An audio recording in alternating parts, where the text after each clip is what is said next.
Good evening, everyone. This is Loretta Meleena here on the Rock Roundup, and it's been a while. So, back on WUSB, a lot of stuff has been happening in my life, so that's why it's been so long since I've been on. I actually never made the announcement official um, that that my husband and I are now going to be having our second child. So at some point in September, I will be out again, like I was back in 2023. But there will be some people filling in, and hopefully, I have my playlist on the WUSB website before then. But today, I have a guest with me. I have my friend Brian, who hasn't been on here in a while. um, but anyway, so he's actually on here tonight because recently he submitted a film to a couple film festivals and was able to put it out on YouTube. So basically, it's officially released, and we would like to talk about it. So Brian, can you tell us what that film is? Hi. First off. Second of all, my film is called The Way Out. And what exactly prompted you to write this film? Like, what encouraged you to do it? Well, I was going to like a certain point in my life, like involving personal stuff. I'm sure all of us have at some point, and I was also taking a break from filmmaking in general to focus on myself, and I was slowly getting back into it, and I already made a few stuff like in between, and it came to a point where that moment kind of came back in, and I decided to those things where you start writing things out. Yeah. So that's what I wound up doing, and I didn't think about like how long it was going to be or how short it was going to be. I just like wrote it out, and I thought of a story, and it was also like at that point, like I even thought, because like it's been almost a decade. No, no, not almost. It has been a decade since I've entered anything in film festivals. Wow, really? Already? It's been a decade? Yeah, and I remember thinking back how good that felt, because I got so much good experience from that, and the friends I was with during that time. And when I was writing this and letting things out, I was also like, Oh, sorry. That's the phone. Um, Brian, you can keep going. hopefully you guys can hear me. Ring a ding ding. So Don't use me. what happened? So like, how do I explain this? What was that? What was that? I couldn't hear you, When sorry. when I'm writing this, I try to also think of like stuff that makes me feel good at the same time. It That way, I don't go is? fully deep Wasn't into no the one state. told me about that. And I was thinking back at the film festivals and how fun and again great experience there no. was, and the friends I was with during those, and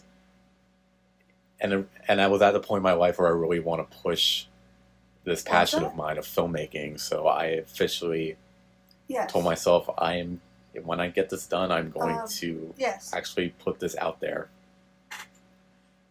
and of I play rock. and of course like put it out on YouTube, tonight and I'm actually doing an Ozzy and tribute. hopefully when people watch it, others will feel something. What was that? Sorry. And also when it comes Okay. to, because Go like from the my film also back. centers around the mental health, and it was something I never officially started writing when it came to my own work, and this is almost the first time I officially wrote something about mental health, and it was pretty tricky. Sorry, I was on the phone, so I shut my mic off. But um, it is pretty difficult because, as you know, like I'm trying to write a film also on mental health, more about like anxiety, but it's hard. Oh yeah, because like it's different for everybody, because Yeah. like it's also the hardest topic to talk about, not because it's sensitive for most people, but also like how judge. I'm trying to find the right word. I guess judgmental it can be, because like because Yeah. like you could have someone like, for instance, when I was writing this, that was one of the biggest challenges when I was writing this film. Is like having it make sense and having it be relatable, and like you could easily have someone come up to you and be like, "Hey, like I saw what you did.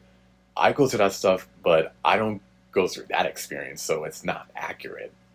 And like that people can be like that, but like honestly, it it's different for everybody. It really is. That's why even like with the one that I'm writing, it made me think.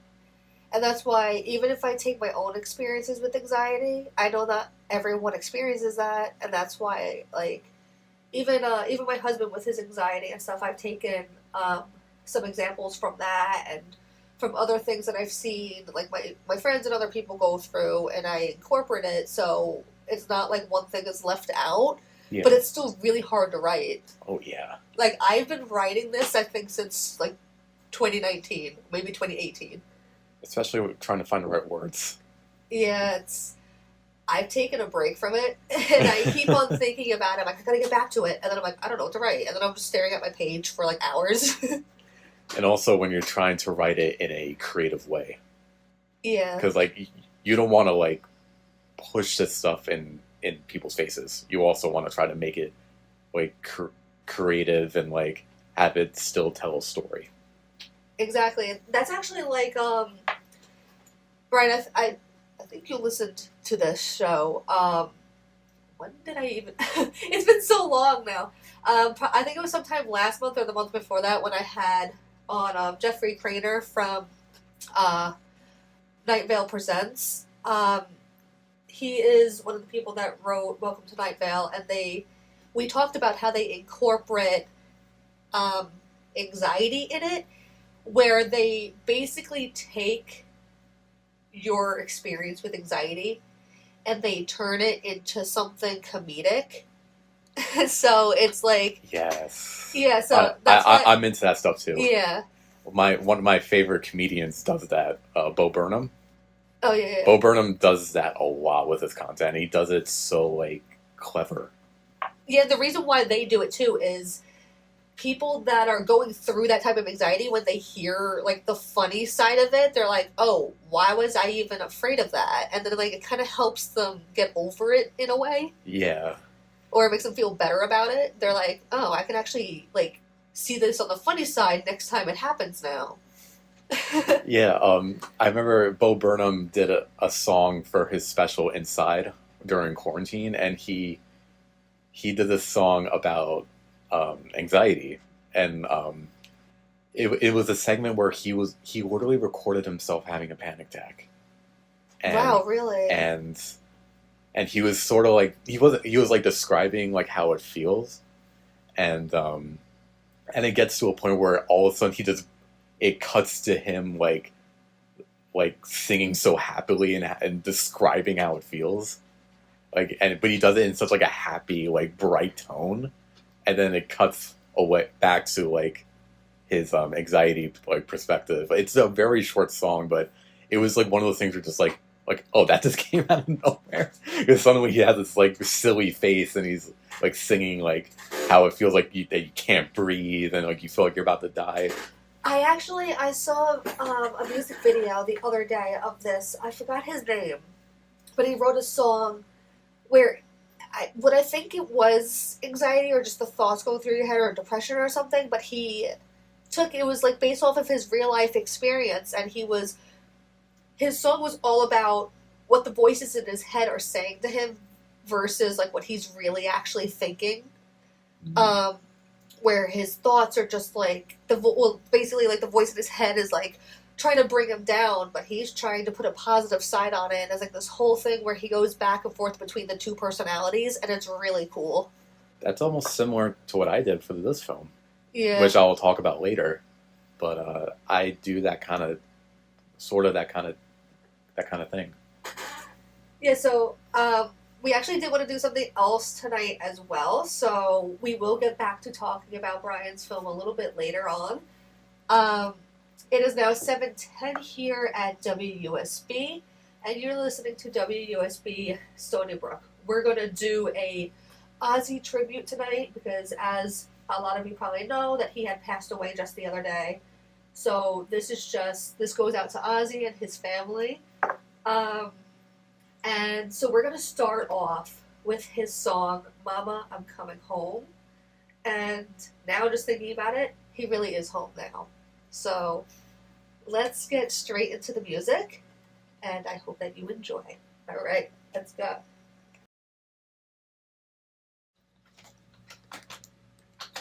Okay, everyone, I hope that you have enjoyed the song so far. We listened to Mama, I'm Coming Home by Ozzy Osbourne, Iron Man by Black Sabbath, Iron Head by Rob Zombie, which featured Ozzy Osbourne, the song Stillborn, which is by Black Label Society, which featured Ozzy Osbourne. He was the backup vocals. And then we heard just now, I Ain't No Nice Guy by Motorhead, which also featured Ozzy Osbourne. As I mentioned in the beginning of my show, that tonight I am doing a Ozzy Osbourne tribute, since he just passed away the other day. When we actually walked into the studio, my friend noticed that now on one of our shelves is one of Ozzy's CDs.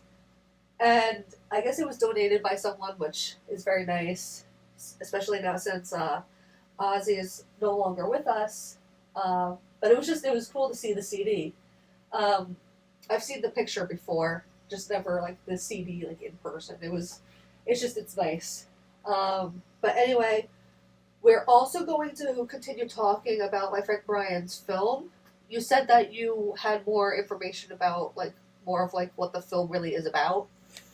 Yeah, and also before that, I just want to apologize to the listeners. I know that I'm invading this Ozzy tribute show, and now we're talking about something completely different in between. I just want to apologize for that.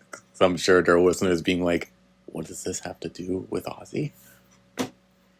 Yeah, it's just because, like I mentioned before, that I'm going to be having my second kid soon. I don't know how much longer I'm going to be on the air, so I just wanted to get everything done Exactly. at once. Yeah. Just in case. So that's why we're doing this. So I'm sorry about the double stuff, but Hey, the door was unlocked. You should have locked the door. I just what am I supposed to do? Just stay outside? I just came right in. Okay, I didn't actually have anything else to say, so you can go ahead and tell us more about what your film is. Right. So the film The Way Out, it's about this person who's really struggling at this point in his life, and he has nowhere else to turn. He doesn't know how to find an answer to everything, and then he gets encountered by this stranger who suddenly comes out of nowhere and asks him to sit down and listen to what they have to say. And this figure kind of sits with him and listens to him, and lets him let everything out. But as the film goes on, you start to keep questioning who this figure is and what their purpose is, and why all the questions he's asking him, and where is it leading to. And it resolves with the idea of finding a way out of a situation.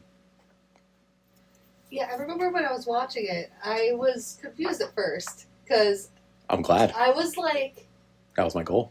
I was trying to figure out what was going on, what the other character's meaning was, if he was good or bad. Exactly. And after a while, I was like, okay, he doesn't seem to be helping. Yeah, this film is very dialogue heavy, which is another hard thing about writing this because like gotta think of a whole conversation because majority of this film is these two characters sitting at a table across from each other talking to each other. It feels almost like an interview, and like and you just have to like you're literally sitting with them and listening to all of this, and you start to wonder like, who is this guy? At first, I thought he was just like a therapist that showed up. Yeah, he comes off as a therapist. He comes off as a salesman. Yeah. Maybe possibly shooting up a scam. It definitely did seem like that until like it got closer to the end, and I'm like, oh. And then I realized it didn't seem like that he was like representing like your dark thoughts or like the devil like in your head. Yeah. I was told devil, but like I didn't want to go that far because like it's definitely, if I have to give like an official answer, it's definitely involving depression and how it feels like, because when it comes to stuff like that, especially like with depression and anxiety, it almost feels like it's talking to you. Yeah, it's like the voices in your head. Basically. Like the voices in your head, they always seem negative and like evil. So that's kind of like what I saw that he represented. And I took inspiration from Pennywise, Stephen King's It, because like Pennywise, like he loves to absorb fear from kids, and it's terrifying, it's disturbing, and like it, but like so fascinating, like writing wise at the same time, and like I kind of wanted to go down that kind of like disturbing like atmosphere because that's what it wants. It wants that kind of like energy. Yeah, and I also noticed too, like when I was watching it, when it seemed like that the other character was getting kind of anxious because the other guy was kind of just staring at him. Oh yeah. Yeah. Like I don't know if you did this on purpose, but it looked like that at some point that you had like a devilish smile, like as the other character. Oh. Like it looked like that you were just like smirking, like yeah. Oh yeah, that was purposely made. Yeah. Yeah, like I noticed that, there was... and then the other character just starts freaking out, like realizing like what what the other character is really doing, and I was like, oh my god! Like I wasn't sure if it was just me seeing it or if like it was actually there. I was really hoping that moment when I was filming it that I would capture that perfectly because I saw it. Because like I tried because I'll shoot out there. Like I have anxiety, and like sometimes like when I'm trying to like concentrate, I try not to like get the shakes. So like when I'm making a straight face like that, like I was really holding myself in the chair, and my goal was to like have like a soft smile, but then slowly like reveal like who this guy is. Yeah, like it looked demonic. I was like, then I was like, now I get it. Like after I saw that. Yeah. And there's two moments of that. And the second one, even it scares me because like it's my face. But like, was it like when you were on the ground? Yeah, like, and there's a scene. Yeah, there's a scene that involves a panic attack, and this character. I tried to make the creepiest smile. It was pretty. I tried to make, and I took in that one. I got from if any Twin Peaks fans out there. Okay. Because around that time, I actually finished watching Twin Peaks, and it gave me ideas during the filming because I had already written it and everything.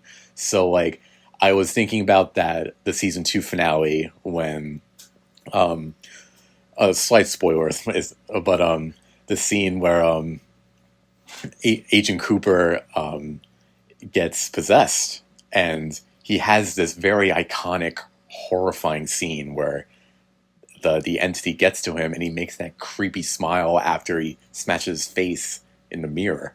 Oh wait, yeah, no, I don't. And he starts like laughing, and like that was my goal for that certain shot, because like that shot terrified me when I watched that show, and but it was fascinating. Like, and so you were able to pull it off. It worked. Yeah, like to a point where like even I don't want to look at that because of course when you're making those faces, like you have to make like the most disturbing face you can. Like you're not gonna look like perfect. Like You creeped yourself out. exactly. And I'm sorry.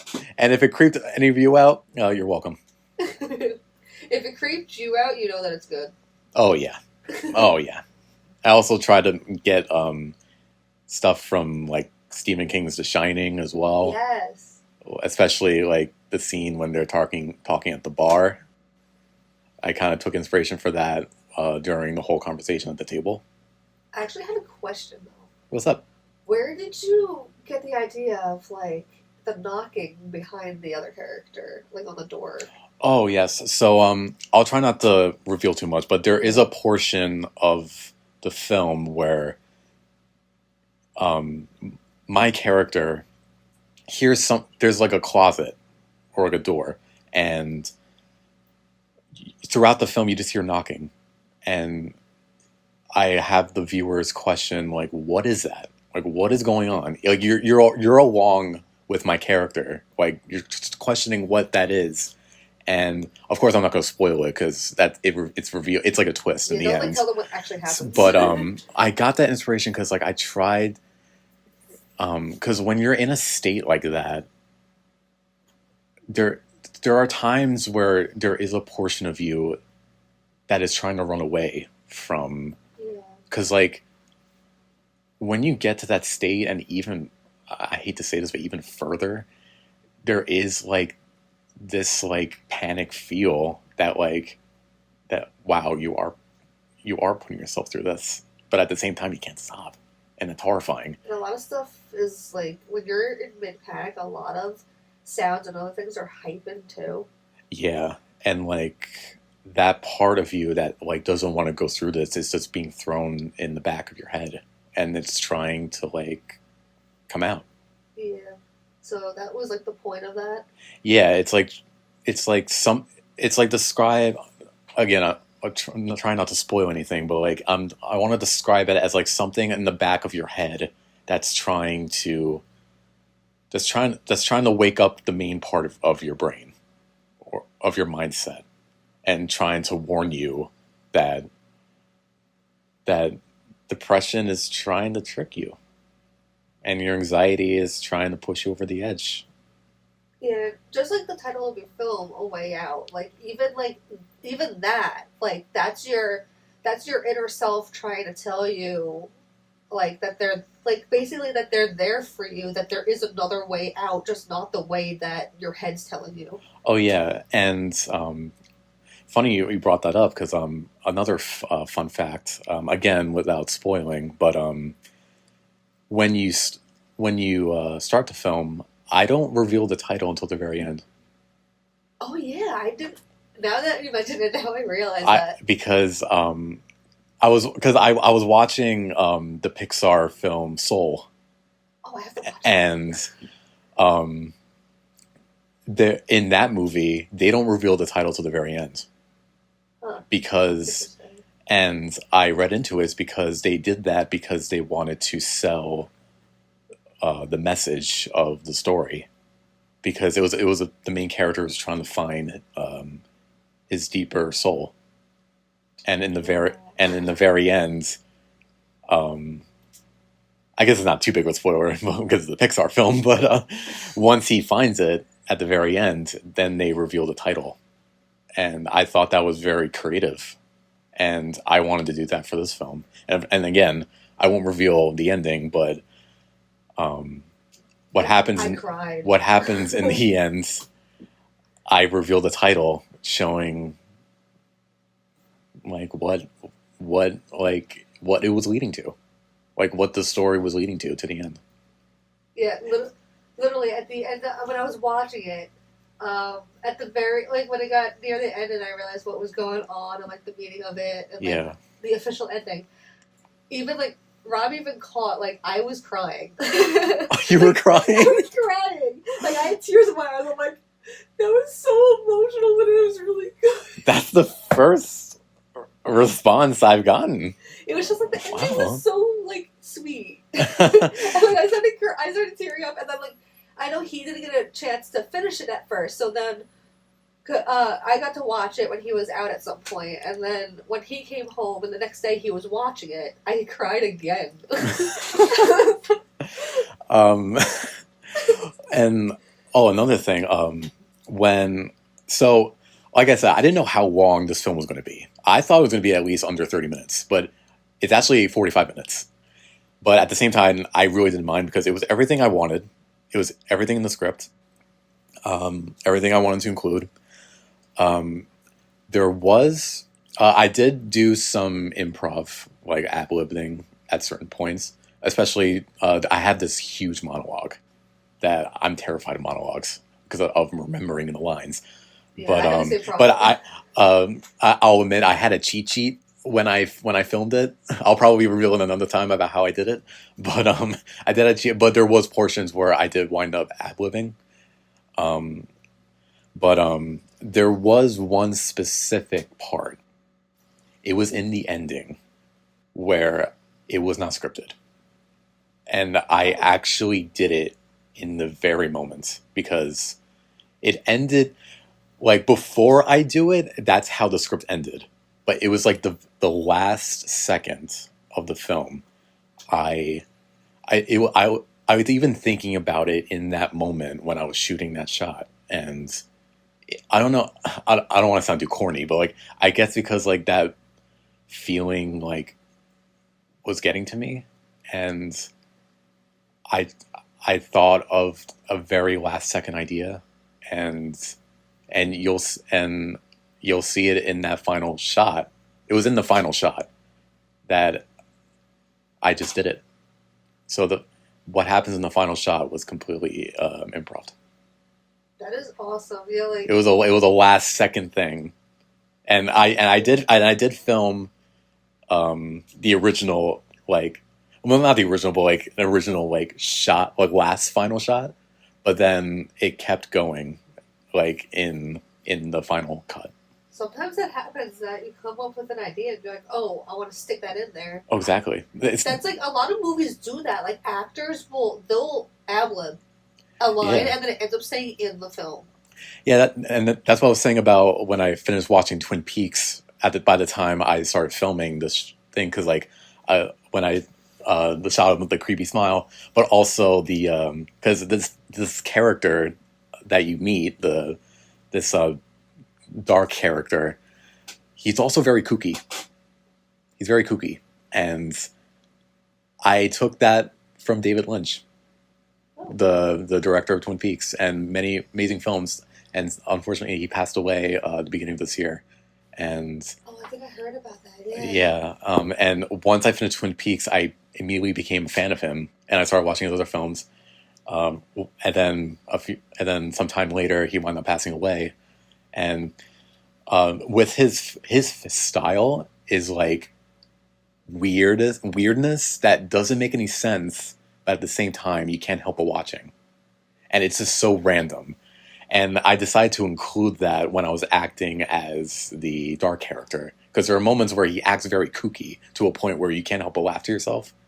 But also at the same time, like, who is this guy? Like, why is he saying this kind of stuff? Because that's how I felt when I watched David Lynch films and his show Twin Peaks. Well, anyway, I just realized it's 7:50 already here at WUSB. Oh, I'm so sorry. No, Oh, wow. it's okay. Luckily, my last set, I only have 2 songs. So, well, besides like the 2 last songs I want to play, I'm gonna play one specific song I want to play because there's 2 other songs that I really want to end with. So I'm gonna get straight into it, and we're going to play "Crazy Train" by Ozzy Osbourne. Yes. All right, let's get back to the music, and if I don't have time, good night, everyone.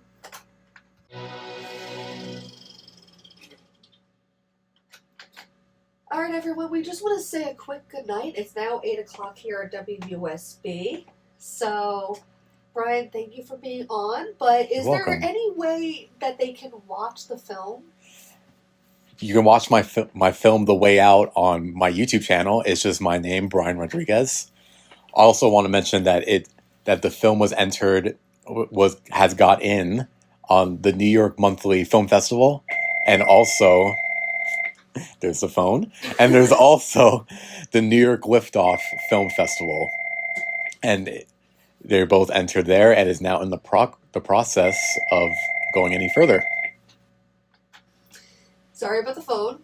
We're actually about to get off the air.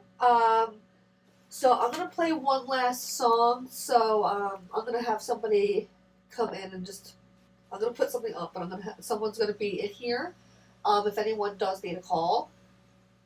So hopefully the phone doesn't just keep ringing. But anyway, so it's now 8:01 here at WUSB. I want to say that I mentioned before that the end of Brian's film made me cry, but the film was amazing overall, and I hope that you all enjoy watching it. I hope that you all do watch it, and I hope you get something out of it. I really hope. It really did, it really does speak to people with, people who really do understand, the feeling of anxiety and depression. It's just, people who really understand, and right. I don't know how else to explain it, but it got to me, but, Ain't that what mental health is all about? Can't describe it. Exactly, yes. But anyway, before it gets too late, I'm going to end the show with Ozzy Osbourne's song, See You on the Other Side. Good night, Long Island. Good night, Long Island. Woo! Thank you.